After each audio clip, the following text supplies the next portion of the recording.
Hello everyone, welcome to our YouTube channel Educated Cherry। नमस्ते साथियों, स्वागत है आप सभी का हमारे YouTube चैनल एजुकेटेड जेरी में। आज की वीडियो में हम बात करेंगे सनातन धर्म के बारे में। भारत खंड का आदिकालीन धर्म सनातन धर्म ही है। सनातन धर्म में नाना संप्रदायों का समावेश है। ये संप्रदाय 100 से भी बहुत अधिक हैं। आज हम इस धर्म के विषय में चर्चा करेंगे। सनातन धर्म में नाना ग्रंथ धर्म ग्रंथ के रूप में प्रचलित हैं। चारों वेद, ब्राह्मण ग्रंथ, आरण्यक आदि ग्रंथ, स्मृति ग्रंथ, श्रुतियाँ, शास्त्र, पुराण आदि, ब्रह्मसूत्र, उपनिषद आदि अनगिनत ग्रंथ हैं। महाभारत, हरिवंश पुराण, श्रीमद् भागवत, रामायण आदि ऐसे ग्रंथ हैं जो संपूर्ण विश्व में प्रचलित हैं। ईश्वर की मान्यता भी इस धर्म में बड़ी विचित्र है। ईश्वर एक है, एको ब्रह्म द्वितीयो नास्ति। सनातन धर्म की आदिकालीन अटूट मान्यता है।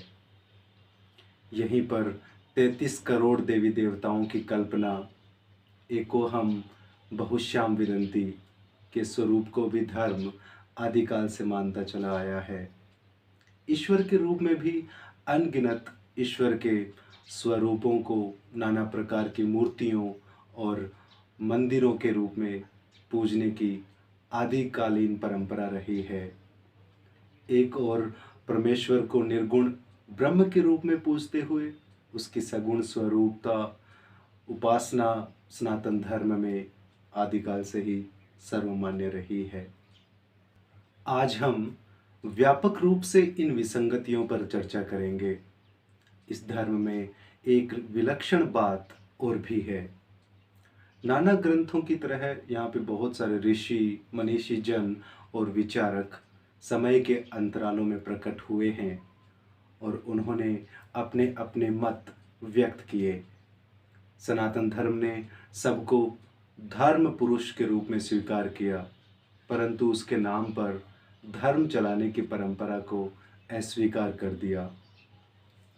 यहाँ जितने भी ऋषि या मनीषी जन और संत हुए, उन्होंने सनातन धर्म से हटकर किसी धर्म की स्थापना भी नहीं करनी चाहिए।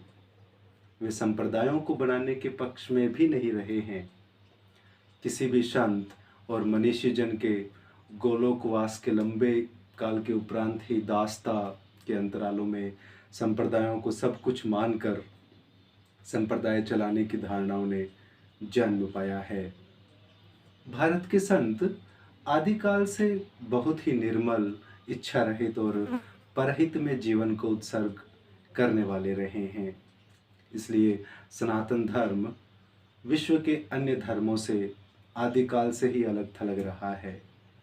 भारत के संत ने ईश्वर की कल्पना भी जीव मात्र के शरीर में की है। उसे किसी अन्यत्र लोक में नहीं भेजा। सब में ईश्वर जो है वो आत्मा के रूप में बसते हैं। यही मान्यता सनातन धर्म में आदिकाल से ही चली आ रही है। श्री राम हो या भगवान श्री कृष्ण, महाविष्णु हो, महाशिव हो अथवा महिषासुर मर्दिनी माँ जगदम्बा हो, सभी यहाँ पर घट घट वासी ही माने गए हैं। इन सारे देवी देवताओं के होते हुए भी, संपूर्ण ग्रंथों के रहते हुए भी, सनातन धर्म इन सारे धर्म ग्रंथों को अध्यात्म के विश्वविद्यालय की पाठ्य पुस्तक ही मानता है। इसलिए धर्म ग्रंथ के रूप में प्रकृति को ही यहाँ धर्म का मूल ग्रंथ माना गया है और ईश्वर की कल्पना संपूर्ण सचराचर में की गई है। परमेश्वर ही आत्मा होकर प्रत्येक पेड़ पौधे को, पशु पक्षियों को, देहधारियों को प्रकट करता है। इसलिए वह घट घटवासी है। प्रकृति ही मूल ग्रंथ है जिसे स्वयं परमेश्वर आत्मा होकर उत्पन्न करते हैं।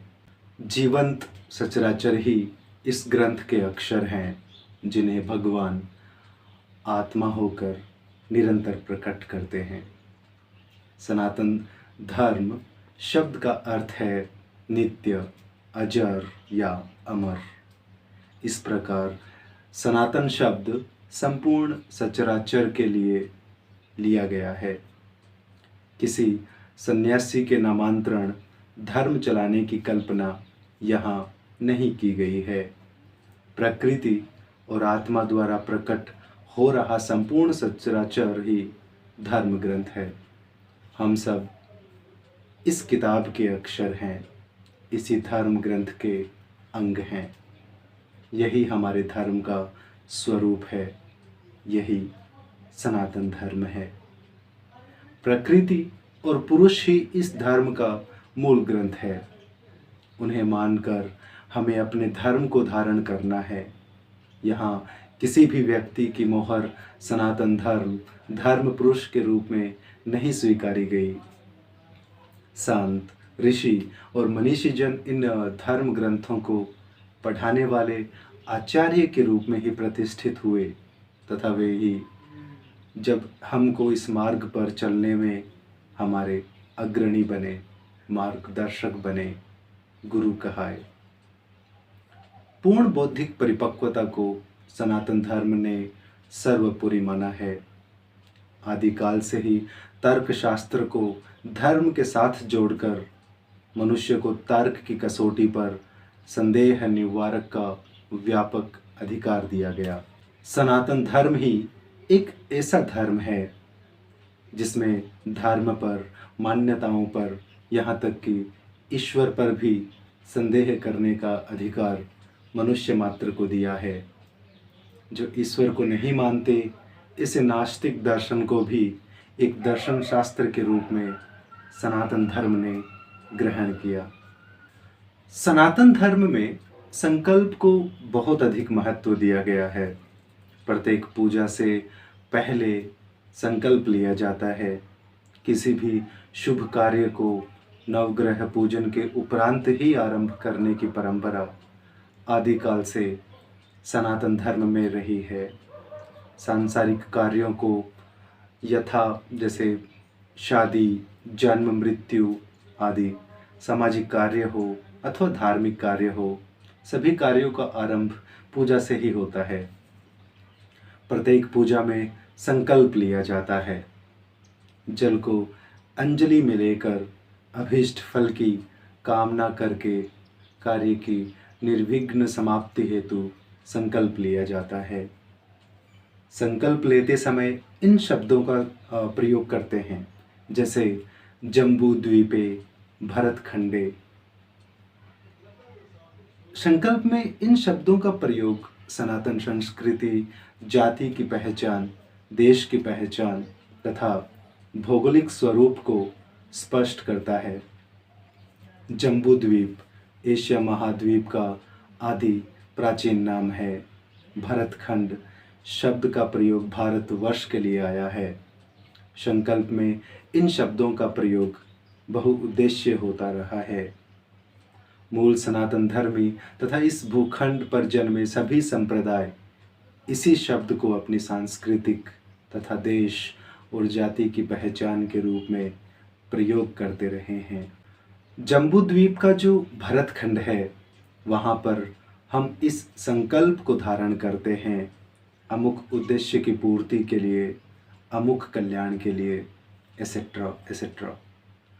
ऋग्वेद में तथा संपूर्ण वेदों में भरत शब्द का प्रयोग सबका भरण पोषण करने वाले परमपिता परमेश्वर के रूप में हुआ है।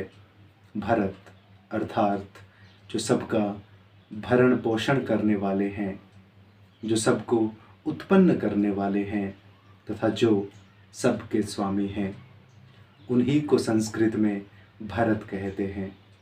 भारत शब्द का अर्थ है भरत के पुत्र अर्थात ईश्वर के बेटे, अवतार या मसीहा। आर्य शब्द का प्रयोग जो अब बहुतायत में होने लगा है, इस शब्द का प्रयोग हमें सनातन धर्म के अतीत के ग्रंथों में जाति के रूप में प्रयुक्त होता हुआ कहीं भी नहीं मिलता। संस्कृत में आर्य शब्द का प्रयोग श्रेष्ठता के रूप में प्रयुक्त हुआ है। जैसे आच प्लस आर्य। आर्य शब्द का प्रयोग भारत में न होकर ईरान में व्यापक रूप में होता है।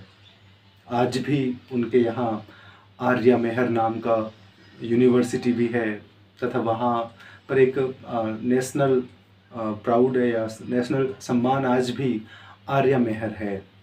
जैसे यहाँ भारत रत्न होता है वैसे वहाँ पे आर्या मेहर।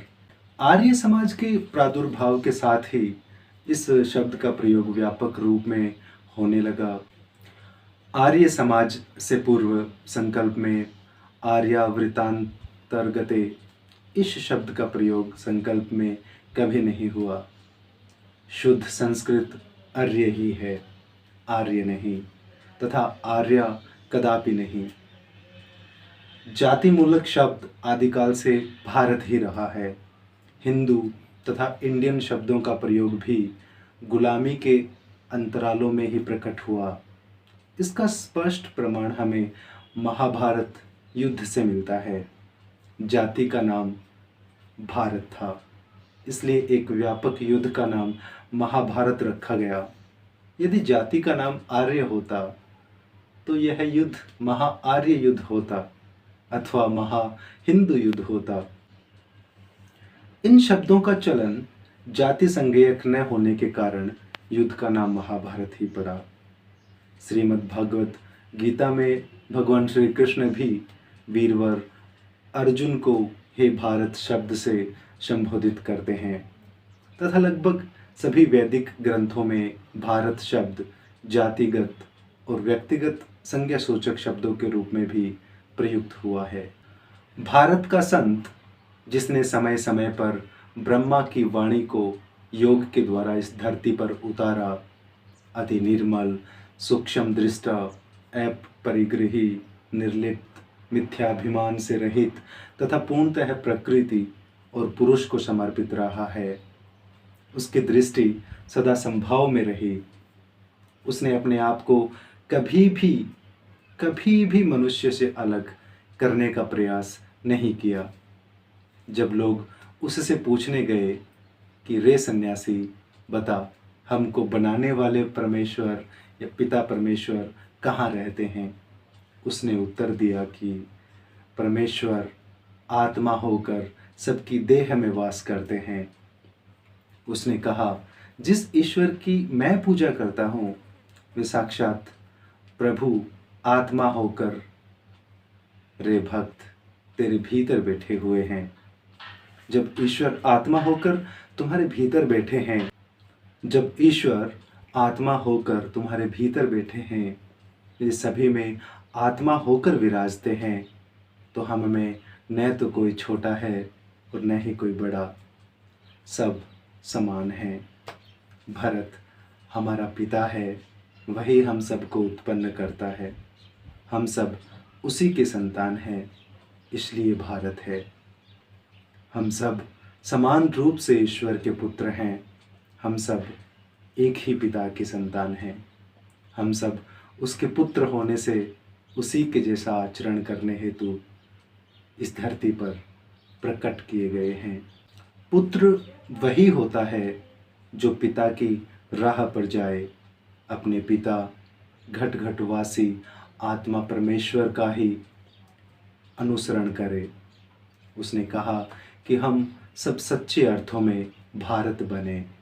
हमारा पिता भरत आत्मा होकर संपूर्ण सचराचर को जीवन, सांस और धड़कन, भोजन, संतति, सुख और ऐश्वर्य से भर रहा है। आत्मा होकर हमारा पिता भरत हम पर सब कुछ न्यौछावर कर रहा है।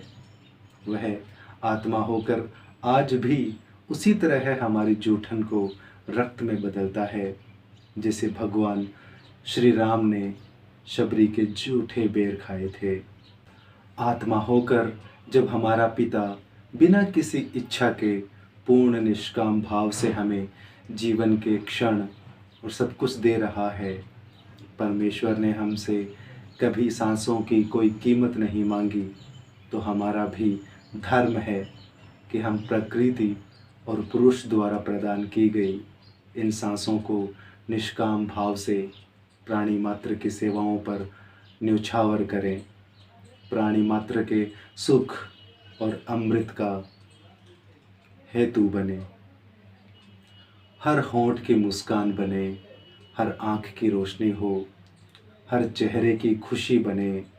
अपने पिता की भांति ही हम भी धरती के ईश्वर कहलाएं। प्राणी मात्र की समर्पित सेवा, निज सेवा को भी ईश्वर की धरोहर जानकर ही प्रयोग करना, आत्मा होकर नारायण को सब में देखना, उन्हीं के होकर प्रत्येक क्षण को उन्हीं के चरणों में अर्पित करते हुए सबके होकर जीना ही भारत शब्द का सही अर्थ है। सच्चे भारत वही है जो भरत अर्थात परमेश्वर की राह चले, सबके सुख के हेतु हो, सबके लिए जीना सीखें। संकल्प में इन शब्दों के प्रयोग के साथ इस महान भावना की अनुभूति हमें हो, उसी उद्देश्य से प्रत्येक पूजा के पूर्व संकल्प को महत्व दिया गया है। भारत के पुत्र होकर हम यूं आदिकाल से भारत कहलाते रहे हैं। दूसरे देशों में ईश्वर को मनुष्य से अलग कर सातवें आसमान, सप्तलोक या सेवंथ हेवन संभवतः इसीलिए भेजा गया कि वह मनुष्य से और उसकी गंदगी से दूर रहे, अथवा बिना किसी बिचौलिए के वो मनुष्य को मिल ना सके। भारत का संत ईश्वर के नाम पर लोगों को समूहों में बांटकर ठेकेदारी करने में विश्वास नहीं करता था। जो विनम्र संत ईश्वर को मनुष्य मात्र में देखकर जीव मात्र को ईश्वर की ही भांति ग्रहण करने में ही विश्वास करता रहा, संभवतः स्वर्ग के टिकट बेचने में भी उसकी आस्था नहीं थी, इसलिए उसने ईश्वर को हमसे कभी अलग ही नहीं किया, सदा हमारे भीतर बिठाया और हमें ईश्वर को धारण करने वाले मनुष्य का सम्मान दिया। भारत का निर्मल संत सभी में अपनी आत्मा का दर्शन करता है। विदेशों में संत ईश्वर के नाम पर अपने भ्रामक और मिथ्याभिमान को कई आसमानों की ऊंचाइयां देते हैं। जहां से सूरज हट गया वहां पर क्या हुआ? अंधेरी रात। यदि हम ईश्वर को सातवें आसमान भेज देंगे तो धरती पर क्या होगा? शैतान का अंधेरा ही तो। भारत के पूर्ण मनोवैज्ञानिक संत इस सत्य को भली प्रकार जानते थे, इसलिए उन्होंने ईश्वर को सप्तलोक नहीं भेजा, सूरज को अर्थात ईश्वर को आत्मा बनाकर प्रत्येक घट में रखा। भारत के संत ने कहा, उसकी आत्मा को, उसके ईश्वर को, उसके सूरज को, उसकी रोशनी को उसके भीतर ही रखो। जिसके अंतर का ईश्वर उठकर सप्तलोक चला जाएगा तो ईश्वर के रूप में उसकी सच्चाई, ईमानदारी, पवित्रता, संकल्प, शक्ति, मानवीयता सभी कुछ तो सप्तलोक चला जाएगा। इंसान को इतना खोखला मत बनाओ, उसके ईश्वर को उसके घट के भीतर रखो। ईश्वर घट घट वासी हो। भारत का संत जीव को उसके बनाने वाले ईश्वर से कभी अलग नहीं करता। भारत की संस्कृति और धर्म ने आदिकाल से ही इस विचारधारा का अनुसरण किया। यही सुर और असुर का भेद है। सुर की मान्यता थी कि वह ईश्वर से जुड़ा हुआ है, अर्थात देवत्व उसमें है। असुर का कहना था ए प्लस सुर। असुर अर्थात वह सुर या सूर्य देवत्व से रहित है, वह उसमें नहीं अन्यत्र लोक में है। असुर शब्द का अर्थ है जिसमें सुर अर्थात देवत्व न हो। ईश्वर उसकी देह में वास न करके किसी अन्यत्र आसमान में बैठा हो।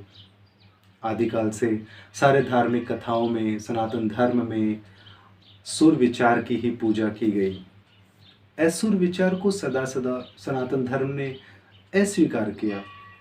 राम की कथा में भगवान श्री राम सुर नायक हैं, रावण असुर राजा है। कृष्ण की कथा में कृष्ण सुर नायक है, जरासंध, भस्मासुर, दंतवक्त्र आदि असुर राजा हैं। दोनों विचार लगता है सभी कालों में प्रचलित रहे हैं तथा सत्ता और शक्ति संपन्न रहे हैं, निरंतर आपस में लड़ते भी रहे हैं। असुर की मान्यता के अनुसार नारी भी संपूर्ण प्रकृति की तरह है, भोग्या है, उसे मनुष्यता के अधिकार नहीं दिए जा सकते हैं। असुर नारी को मनुष्यता के अधिकारों से वंचित करते हुए उसके संतान और संपत्ति के अधिकार को भी नहीं मानता है। पुरुष का अधिकार है कि वह पत्नियों और वेश्याओं के समूह रखे। उसे अधिकार हो कि वह जब चाहे जिस पत्नी को चाहे त्याग दे, बेच दे, किसी को तोहफा कर दे, परंतु नारी को पति त्याग का अधिकार नहीं। बहुत से स्थानों पर असुर ने नारी को पूजा और धर्म स्थान पर जाने के अधिकार से भी वंचित कर दिया था। नारी दूषित है, इसलिए वह पूजा के स्थान पर नहीं जा सकती। नारी वेद का पाठ भी नहीं कर सकती, उसे ईश्वर का नाम लेने का भी अधिकार नहीं है। वह ओम शब्द का उच्चारण भी नहीं कर सकती।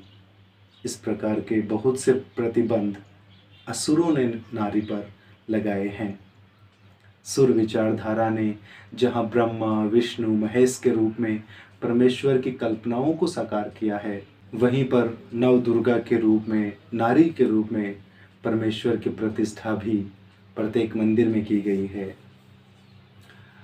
नारी को पूजा में, यज्ञ में दाएं बिठाकर धर्म के सारे अधिकार पुरुष से पहले नारी को सनातन धर्म में प्रदान किए गए।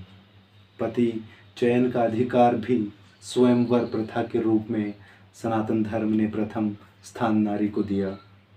भारत की आदि सनातन संस्कृति में, आदि भारती में नारी धर्म स्थान की पुजारी, धर्म गुरु और मंत्र दृष्टा ऋषि भी रही हैं, जैसे दृश्यंती, लोपामुद्रा, गार्गी, मैत्रेयी एक्सेट्रा।